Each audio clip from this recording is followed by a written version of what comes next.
Given the informal nature of our economy and the relatively weak pension system available in the country, it is common in Nigeria to see people over the age of 64 still engaged in one form of economic activity or the other, and their work forms part of the total output for the country. With over 61% of those in that category still engaged in employment, their contribution cannot be ignored. It should be recognized in our competition. What about the unemployed? These appear to be the most controversial among the changes that we are announcing and that will be seen today. The new standard defines unemployment as persons with the labor force, within the labor force, who within the 7 days reference period did not work for pay or profit for a minimum of 1 hour. This is a significant departure from the whole definition, which used 20 hours as benchmark. The methodology that we are talking about has nothing to do with NBS promoting the image of any government or political party. When we are doing the sensitization for media, for CSOs, the feedback we are getting is that, NBS want to say that the new government that is coming on board, they are doing well.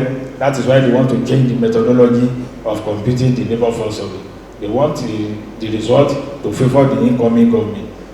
As somebody stated here, I think Professor Obadan, NBS, we don't look each's face when it comes to data collection, when it comes to the result. You can agree with me that during campaign, we released the multidimensional poverty index result that put Nigeria, 133 million Nigerians multidimensionally poor. People were asking me everywhere I go that you get mind, you are bold. How can you release that kind of figure when campaign is going on? But that is what the figure is saying. Those in employment need support to make better life, to make better incomes. And so the fact that more are employed does not suggest that they don't need more.